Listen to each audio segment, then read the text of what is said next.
Bapak, Ibu, Saudara, dan Saudari sekalian, salam jumpa kembali bersama saya Romo Aloysius Ndate dalam channel Israel Mitra Allah. Pada malam ini saya akan berbicara kembali tentang sejarah Israel. Kita tahu bahwa sejarah dalam sikap dan tindakan nyata untuk Israel sangat mengagumi konsep percaya diri. Dan potensi yang ada dalam diri mereka mampu dikembangkan seluasnya mungkin. Ini terbukti dalam sejarah Daud yang merupakan raja kedua Israel. Kurun waktu 1010 sampai dengan 973 sebelum Masehi. Jadi saya akan berbicara untuk kita sekalian pada malam ini lebih khusus kepada Daud, raja kedua Israel. Bangsa Israel percaya bahwa kehadiran Allah yang menyelamatkan bangsa mereka selalu ada dalam sejarah. Jadi sejarah Daud berawal dari Boas, leluhur Daud, seorang yang sangat berada.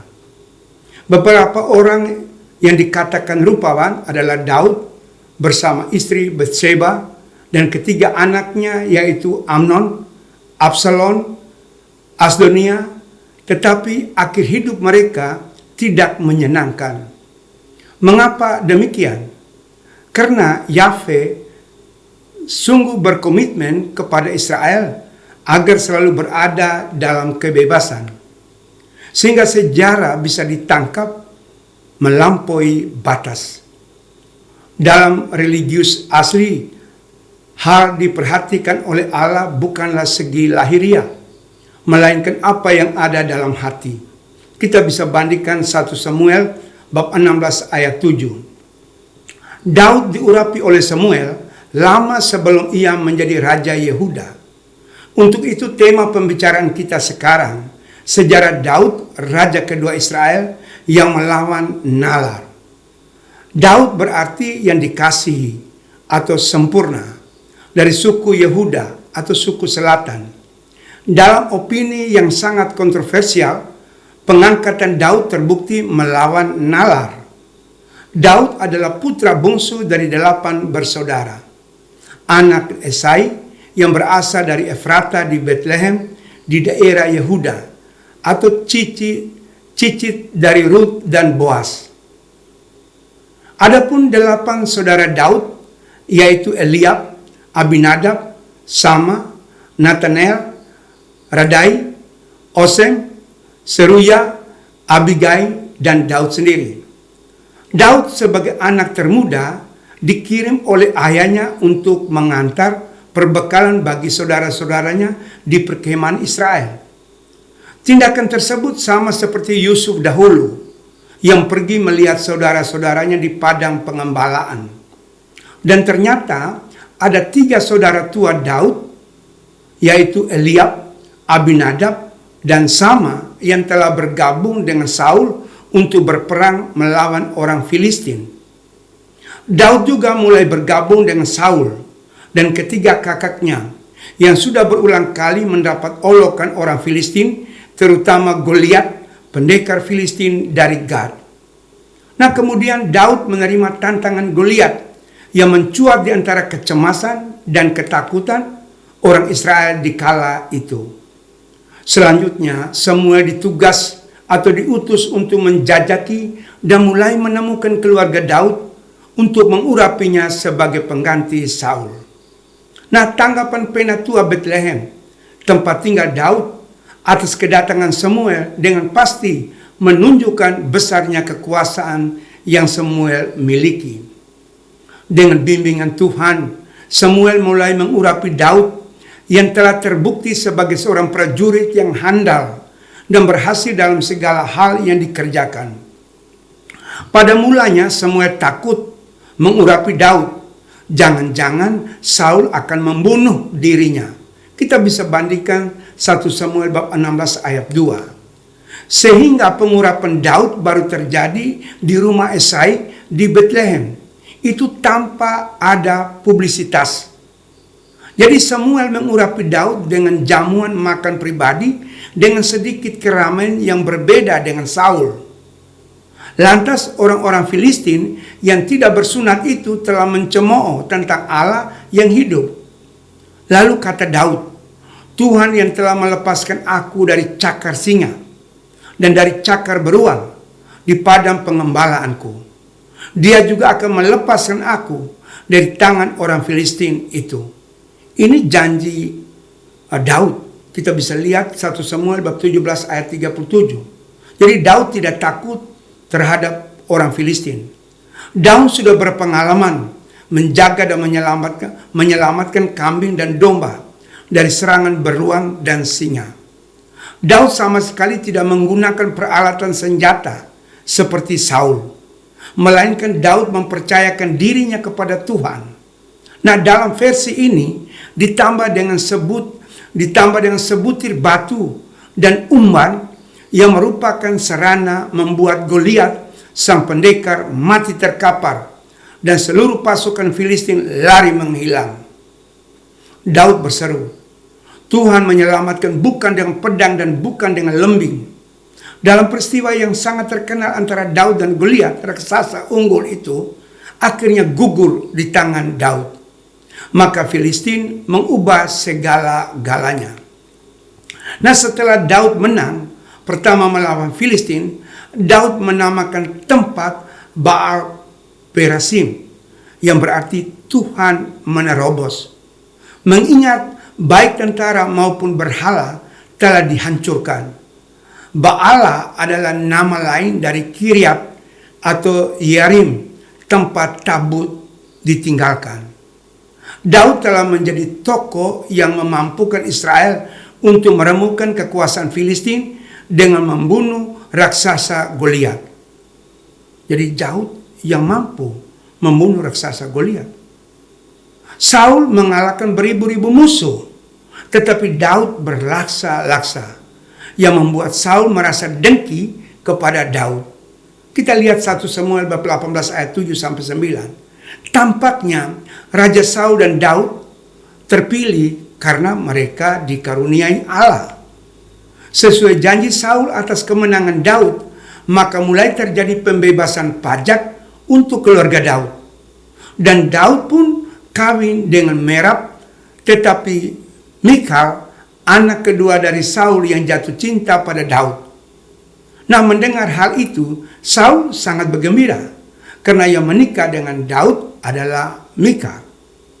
Yonatan dan Mikal, anak Saul sendiri, mulai bergabung dengan Daud, bahkan menyerang Saul, ayah mereka.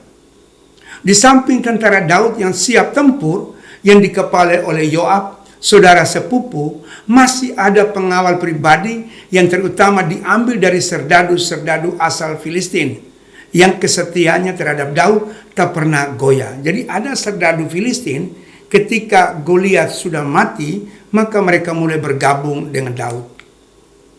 Daud selalu lebih berhasil dibandingkan dengan semua perwira raja lainnya, dan dengan demikian ia memperoleh keharuman nama yang besar di antara bangsa Israel.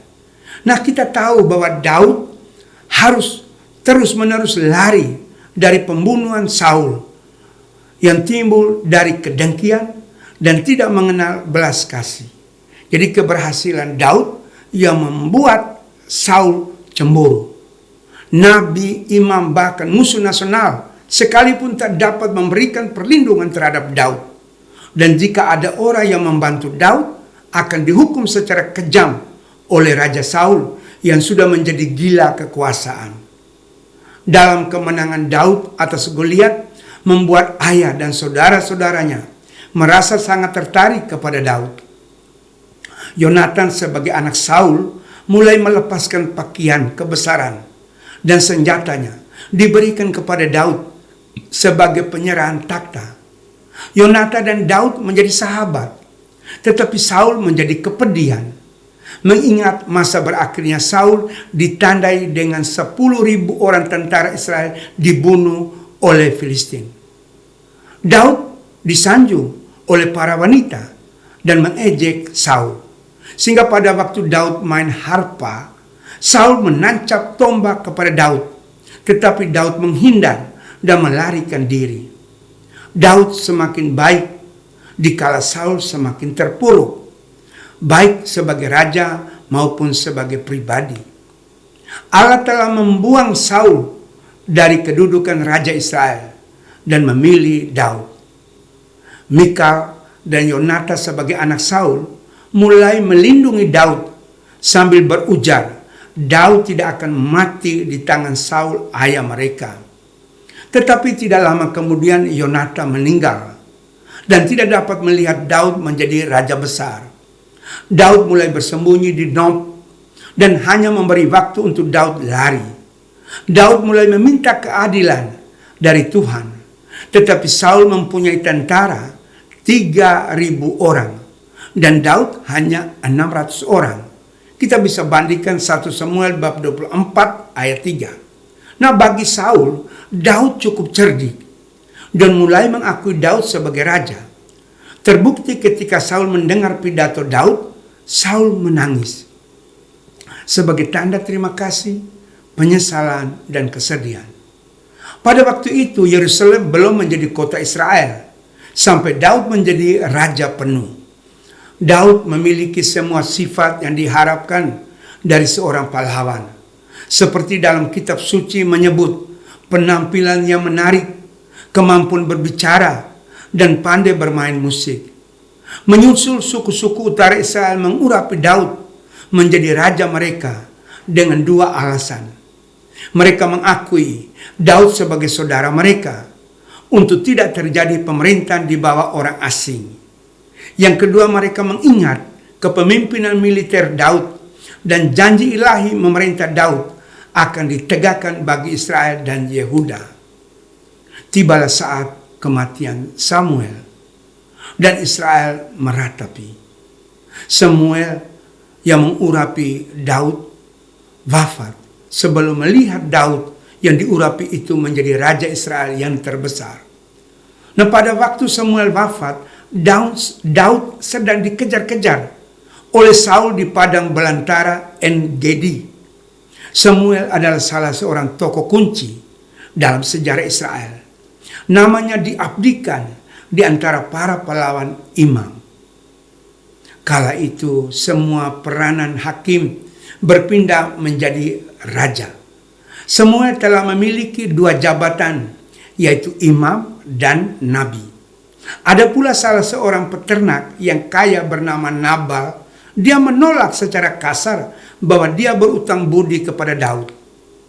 Dengan menarik peristiwa ini diceritakan kepada Abigail yang kemudian menjadi istri Daud. Saat Daud meminta perbekalan dari Nabal, seorang peternak yang kaya, tapi dia dianggap si bodoh. Tetapi Nabal menolak berbagai makanan dengan Daud. Nabal tetap menganggap Daud sebagai budak, dan Daud pun tidak mempunyai hak untuk menghadiri pesta bersama dengan Nabal, sehingga Nabal dianggap anak dursila atau Belial atau orang gagal. Nah, pada saat itu Daud masih berumur 30 tahun dan memerintah di wilayah Hebron 7,5 tahun. Selama 2 tahun pertama pemerintahannya, terjadilah perang saudara antara penduduk Daud dan penghuni-penghuni istana Saul yang menobatkan Esi-Baal atau Isi-Boset, keluarga Saul, menjadi raja di Mahanaim. Nah, Abner, panglima Saul, dia mengangkat Isi-Boset, putra Saul, menjadi raja atas Israel tanpa daerah yang dikuasai Daud di Yehuda. Nah, kelemahan Isi-Boset tersebut menguntungkan bagi masa depan Daud. Nah, 3 dari anak-anak Daud, yaitu Amnon, Absalom, dan Adonian, akan muncul pada waktu itu.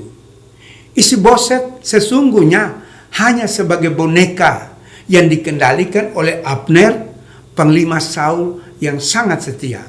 Dan ketika Isi-Boset dan Abner keduanya mati, maka berakhirlah perlawanan yang terorganisir yang datang dari keluarga Saul.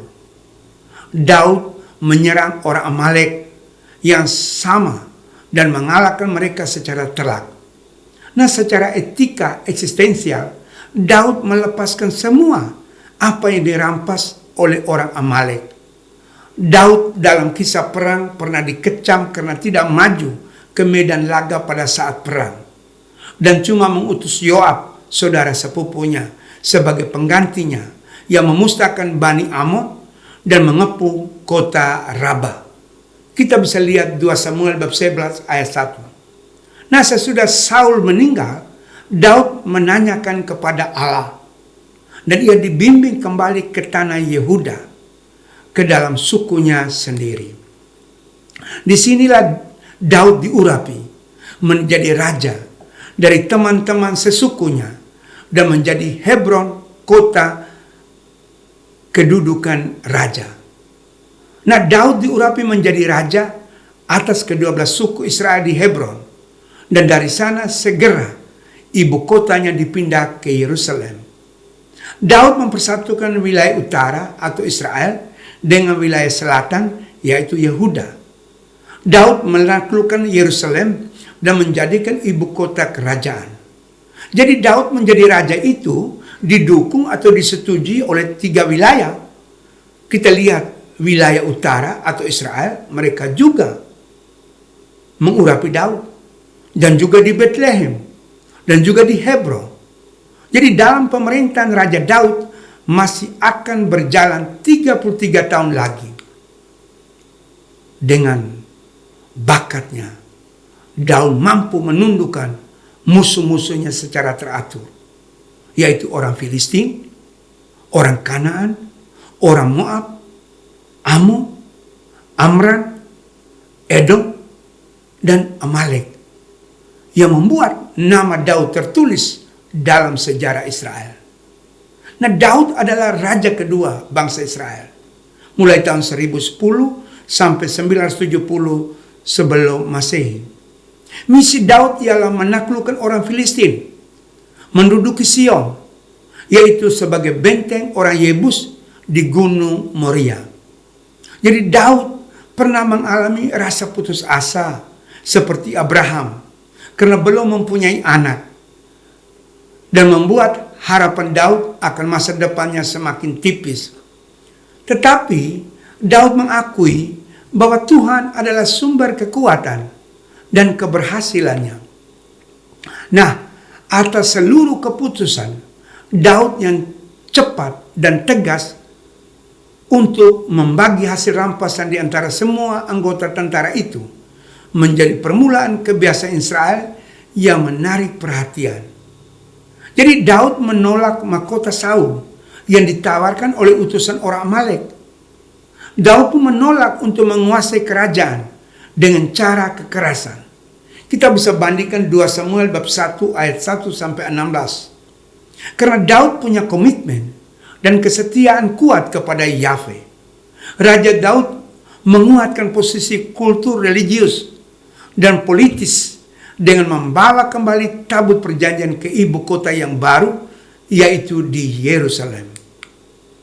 Sehingga di bawah berkat dan perlindungan Allah, pemerintahan Daud berkembang terus, dan Daud menyatakan diri sebagai raja, bukanlah ke tempat kelahirannya di Bethlehem, tetapi ke Hebron yang merupakan milik orang Kaleb.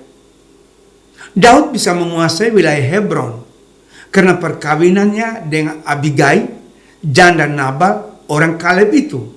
Kita bisa bandingkan Yosua bab 14 ayat 13 atau 1 Samuel bab 25 ayat 3. Dalam soal keagamaan, dibawanya tabut perjanjian dari Kiryat Yearim dan ditempatkan di kemah suci di Yerusalem. Waktu membawa tabut mengakibatkan kematian Usa.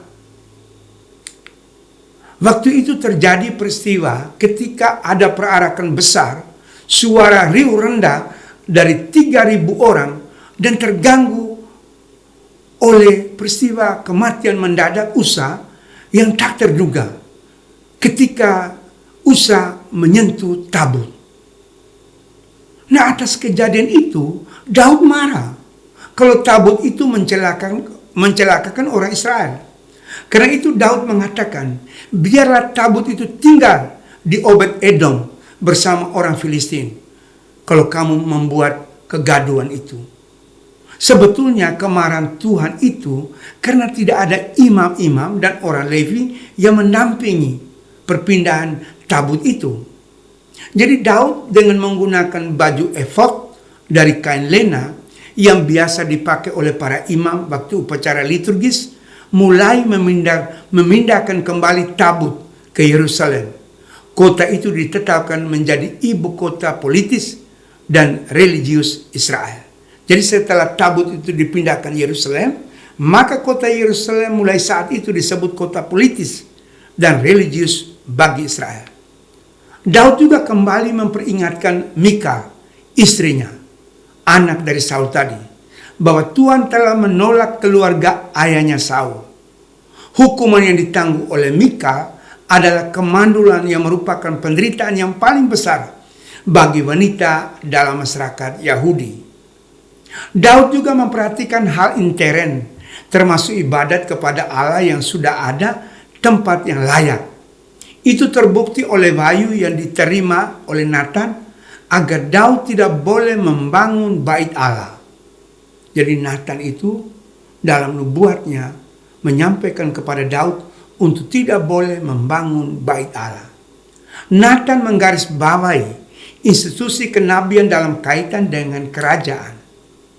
Tuhan membangun istana, tempat tinggal untuk Daud dan Kenisa. Tuhan menjanjikan nama yang besar bagi Daud tanpa syarat, dan ramalan bahwa Salomo anak Daud sendiri akan membangun bait Allah di kemudian hari. Nah, Daud sebagai raja kedua Israel merupakan wakil Tuhan yang membawa kemenangan dan berkat bagi Israel. Daud menegaskan Israel sebagai bangsa dan Tuhan sebagai Allah mereka. Nah, perjanjian itu ditutup dengan mohon berkat dari Tuhan. Daud bertakhta di Yerusalem dan berdamai dengan tetangga-tetangganya, oleh karena mendapat banyak jaminan bahwa bangsanya akan menjadi bangsa yang kekal. Jika Daud melanggar hukum, maka berdampak pada keluarganya dan juga taktanya. Daud memenuhi sumpahnya bahwa dia tidak akan takut pada keturunan Saul. Bahkan Daud selalu menyambut dengan ramah, termasuk Mephiboset. Sikap Daud selalu bijaksana. Nah, kita lihat dalam silsilah Daud kawin dengan 8 istri. 1. Mikal, itu anak dari Saul sendiri. Ahinoam, Abigail, Maaka, Hagit, Abital, Egra, dan Betseba. Jadi ini 8 istri dari Daud.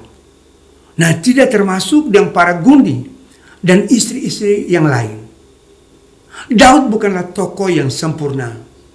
Terbukti dia jatuh cinta untuk menikah lagi dengan Betseba atau Betsua, istri dari Uria, orang Het, seorang perwira dari Daud sendiri. Awalnya, kala itu Daud beristirahat. Ia pun melihat Betseba yang cantik, istri dari Uria, dan menyuruh membawa kepadanya. Lalu tak lama kemudian Betseba hamil. Daud melancarkan akal busuk supaya suaminya bisa bergabung dengan istrinya Betseba. Tapi dengan rupa-rupa cara agar supaya bisa menjerat Uria sendiri sebagai suami Betseba.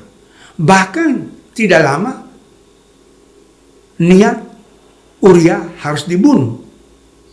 Nah, kemudian Yoab sebagai panglima perang dari Daud dan ahli strategi mulai menempatkan Uria di bagian depan saat berperang di Rabah. Dan akhirnya tewaslah Uria bersama beberapa orang Israel. Jadi Uria, suami dari Betseba ini, disuruh oleh Yoab supaya dia perang dan berdiri paling depan. Di situ Uria tewas. Nah, persinahan Daud dengan Betseba adalah tanda kebusukan Daud yang dengan sengaja kepada Uria disuruh untuk berperang paling depan di bawah komando Yoab untuk mengepung kota Amon, Raba, dan kemudian Uria tewas. Maka seperti tertulis dalam 2 Samuel bab 12 ayat 1 sampai 15. Nah, atas tindakan Daud yang sengaja membunuh Uria suami Betseba, maka Allah pun menegur Daud lewat Nabi Natan. Betseba sendiri melahirkan anak-anak yang berasal dari Daud bernama Simea, Soba, Natan, dan Salomo. Kita bisa lihat 1 Tawarik bab 3 ayat 5. Adapun keempat anak Daud hasil persinahan dengan Betseba meninggal. Sama seperti pernyataan Daud bahwa orang kaya itu harus membayar 4 kali lipat. Kita bisa lihat 1 Raja bab 2 ayat 24 sampai 25. Daud menyadari kesalahan. Ia mulai berpuasa dan tidur di tanah. Anak yang lahir itu sakit dan akhirnya meninggal. Daud kembali menghibur Betseba yang sedang susah oleh karena kematian anak yang dilahirkannya. Nah, persinahan dan pembunuh itu selesai pada akhirnya pengadilan Tuhan pun tiba. Hal yang telah dilakukan Daud adalah jahat di mata Tuhan. Sedang Natan, nabi yang memberitahukan janji bahwa kerajaan Daud akan kokoh selama-lamanya. Natan pun mengatakan bahwa gambaran perkawinan yang bahagia dari Uria dan Betseba telah dirusak oleh egoisme dan kekejaman Daud. Daud sendiri telah meramalkan kematian anak domba yang merupakan anaknya sendiri yang harus diganti 4 kali lipat. Nah, sebenarnya Tuhan sangat menyayangi Daud, tetapi Daud ibarat anak nakal yang tidak bisa dikendalikan. Daud telah melakukan Batseba secara sembunyi-sembunyi. Tetapi ingat, hukuman itu berlaku terbuka, berupa menimpa anak Batseba yang akan lahir. Adapun peristiwa lain di mana Nabi Gad sebagai pelihat Daud memberitahu kepada Daud, pilihlah salah satu dari 3 bencana. Pertama, 3 tahun kelaparan. Kedua, Daud harus melarikan diri 3 bulan lamanya dari lawan yang mengejarmu. Dan ketiga, akan terjadi penyakit sampar 3 hari di negerimu. Daud menjawab, biarlah kita jatuh ke dalam tangan Tuhan pada pilihan ketiga, asalkan jangan di tangan manusia. Maka malaikat Tuhan mendatangkan penyakit sampar selama 3 hari sesuai waktu yang ditetapkan. Matilah orang-orang mulai dari utara Dan sampai Berseba di selatan, 70.000 orang. Dan Daud pun mengatakan, aku telah berdosa. Coba kita bandingkan 2 Samuel bab 24 ayat 9 sampai 17. Di situ Daud mengakui, aku telah berdosa. Sedangkan Betseba sudah menjadi istrinya. Lalu Tuhan memberkati perkawinan Daud dengan Betseba. Mereka dikarunia 4 anak tadi, Simea, Soba, Natan, dan Salomo. Dosa Daud dalam perkara Uria, orang Het itu, adalah contoh persoalan yang terukir dalam sejarah. Aib itu nila setitik, merusak susu sebelangan. Terkadang aib Daud ini menjadi jijik insan perjanjian baru sekarang. Tetapi Allah melakukan pada zamannya. Kita bisa lihat Kisah Para Rasul bab 13 ayat 36. Bahkan berdiri sebagai lampu bersinar terang untuk Allah Israel, dan membuat orang Yahudi menoleh dengan bangga dan terharu kepada Daud, bukan kepada Saul. Daudlah raja yang diidam-idamkan Yahudi. Natan sebagai nabi memberi nama tambahan, Yediya, atau yang terkasih, pada nama yang sudah diberikan Salomo. Cinta Tuhan terhadap Salomo terbukti pada saat Salomo menduduki takhta Daud. Nah, Daud berhasil menggunakan para imam dan anak-anak mereka sebagai sumber informasi mengenai kegiatan Absalom di Yerusalem. Maka muncullah kembali Mephiboset, menandakan kebangkitan keluarga Saul. Dan ini ancaman pemisahan dari pihak utara Israel. Tetapi pada Daud telah diberitahu bahwa pada Saul dan keturunan telah melekat hutang darah. Lalu Daud mulai membangun kerajaan yang terbentang dari perbatasan Mesir dan Teluk Akaba sampai Sungai Efrat atau Hanabar di Asia Barat yang bersumber dari anak sungai di Turki, yaitu Murat, Su, dan Kara. Jadi kerajaan ini diwariskan kepada anaknya Salomo. Ia membiarkan orang Yebus hidup bebas di kota Sion dan menjadikan ibu kota kerajaan Israel. Daud menetap di kubu pertahanan itu dan menamainya kota Daud. 1 Tawarik bab 11 ayat 4-8. Nah, sekarang ini kita tahu bahwa tanah Israel itu mempunyai banyak nama. Ada yang menyebut Kanaan, ada yang menyebut Yehuda, ada yang menyebut Yudea, ada yang menyebut Israel, dan ada yang menyebutkan kota suci. Jadi tanah yang dijadikan itu untuk orang Yahudi. Daud memperkuat benteng Sion dan sekelilingnya. Kita bisa bandingkan 2 Samuel bab 5 ayat 9. Daud terbilang berani dan beruntung, menarik, dan Yahweh bersedia curang guna menguntungkan Daud. Jadi sekali lagi, Yahweh bersediakan curang guna menguntungkan Daud. Kita bisa bandingkan 1 Samuel bab 16 ayat 1. Kita boleh bertanya untuk menjadi bahan refleksi. Mengapa Yahweh berbuat curang untuk Daud? Nah, sekarang sekali peristiwa Daud berkata kepada Yoab dan para panglima tentara yang bersama dia mulai melakukan cacat jiwa untuk suku Israel dari Dan sampai ke Berseba. Dan hasil cacat jiwa yang dibuat oleh Yoab itu ada 8.000 orang pria yang dapat memegang pedang, dan orang Yehuda hanya ada 500 orang. Dan kerajaan Daud dibatasi oleh Laut Tengah di barat, Gilead di timur, Dan di utara, dan Berseba di selatan. Dengan populasi penduduk mungkin ada 5 kali 1.300, sekitar 5 kali 1.300 orang, atau berjumlah 7.500 orang.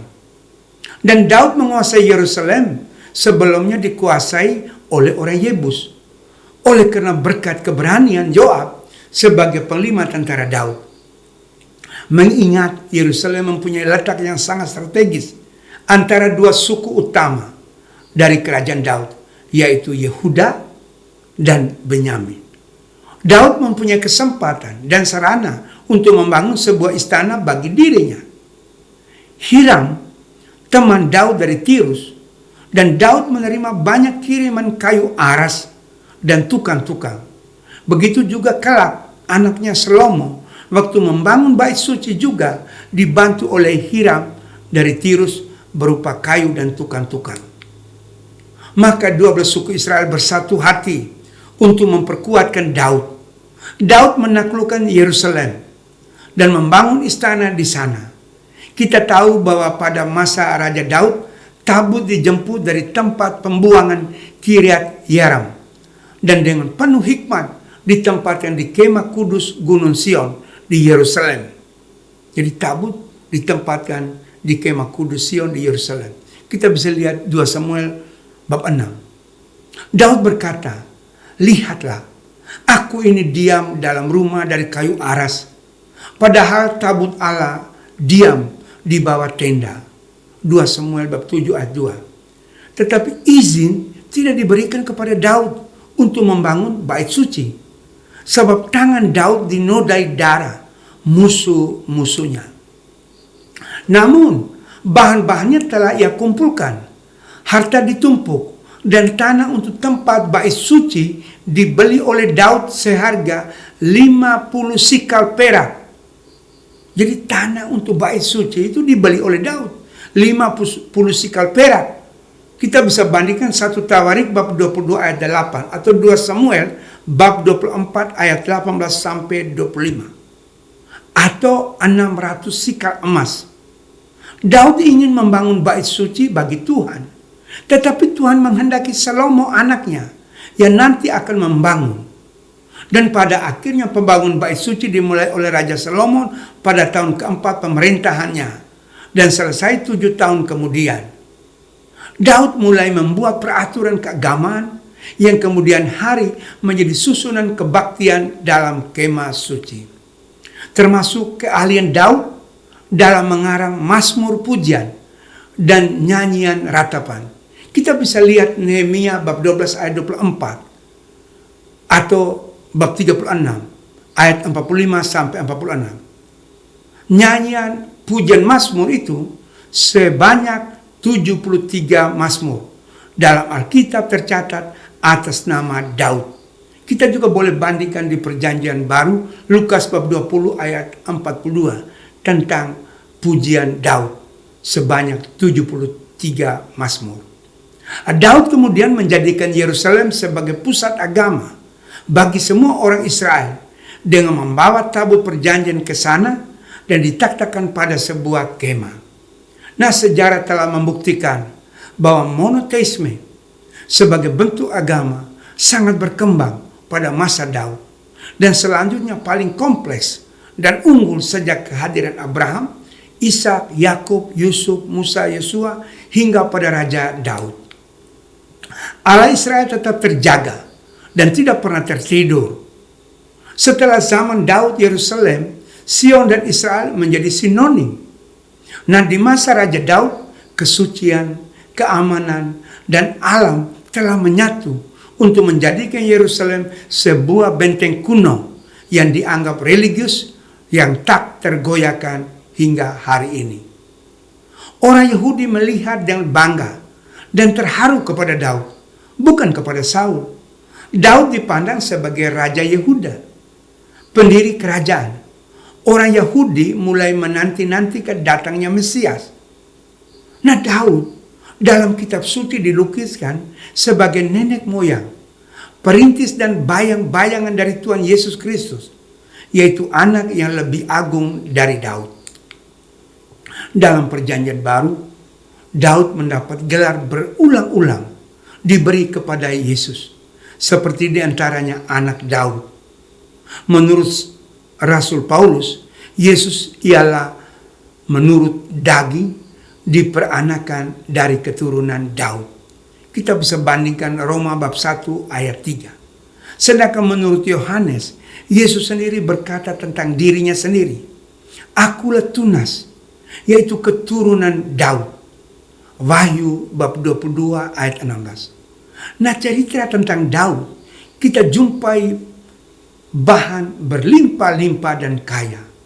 Mulai dari 1 Samuel bab 16 dan seterusnya sampai 2 Raja bab 2. Jadi itu berbicara tentang Daud dengan banyak ayat sejajarnya dalam 1 Tawarik bab 2 sampai dengan bab 29. Itu ayat-ayat yang sejajar berbicara tentang Daud. Di satu pihak, Daud orang yang rendah hati, menyebut kaum keluarganya.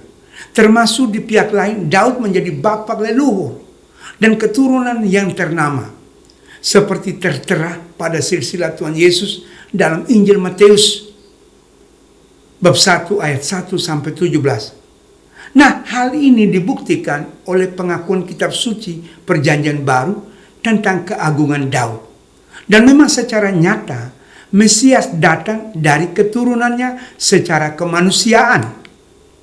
Dari keturunan anak Daud ialah Nathan dan Salomo. Justru kemudian menjadi tokoh sentral dalam sejarah Alkitab. Nathan dalam sejarah dikatakan yang kemudian menurunkan Maria yang mengandung dan melahirkan Yesus putra Allah. Dan dari Salomo itu menurunkan raja-raja Yehuda hingga kepada Yusuf suami Maria. Tapi ingat, bukan suami secara fisik.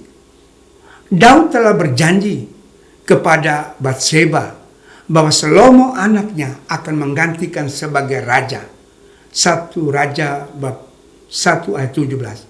Nah, sebelum Daud meninggal, ia pun berpesan kepada Salomo anaknya, kuatkanlah hatimu, berlakulah ksatria, seperti yang tertulis dalam hukum Musa. Bandingkan 1 Raja bab 2 ayat 3 dan seterusnya. Daud berkuasa di Israel selama 40 tahun. Itu berarti di Hebron Daud berkuasa atau Daud memerintah 7,5 tahun. Dan di Yerusalem ia memerintah 33 tahun. Lalu kemudian Daud mati dalam usia yang ke-70 tahun. Dan namanya tertulis dalam Alkitab sebanyak 974 kali. Jadi nama Daud itu tertulis dalam Alkitab 974 kali. Kurang lebih dalam perjanjian lama 516 kali. Dan pada perjanjian baru 58 kali. Itu tertera nama Daud. Begitu istimewanya. Kemudian Salomo anaknya naik takhta sebagai pengganti Daud ayahnya dan menjadi kokolah kerajaannya. Nah, sejarah Israel yang penuh eksistensial mempunyai akar yang sangat dalam tentang Abraham, Ishak, Yakub, Yusuf, Musa, Yosua, Saul, Daud, Salomo, hingga tiba pada Raja Herodes Agung. Mengingat akhir-akhir ini, terus terang, semakin ramai dan banyak orang berdiskusi hingga mencapai pada nalar yang butuh suatu pertimbangan historis sebagai pancaharian kebenaran. Tetapi banyak yang bertentangan dengan fakta sejarah. Kita tahu bahwa sejarah bangsa Israel mulai dari tahun kurang lebih 2300 sebelum Masehi hingga pada Raja Herodes Agung di tahun 1 Masehi. Dan itu telah menggarisbawahi suara hati sebagai rekan pengetahuan yang berada bersama Allah. Jadi pengetahuan sejarah itu menjadi rekan yang bersama dengan Allah. Untuk itu, Bapak, Ibu, saudara-saudari yang saya kasih, keluarga gereja-gereja Allah, untuk di waktu mendatang saya akan berbicara lagi. Salomo, raja ketiga Israel, yang membangun bait Allah pertama. Saya mengajak kita sekalian, mari kita mengikuti terus tentang sejarah Israel di channel Israel Mitra Allah. Terima kasih. Salve, Tuhan memberkati. Haleluya, haleluya, haleluya.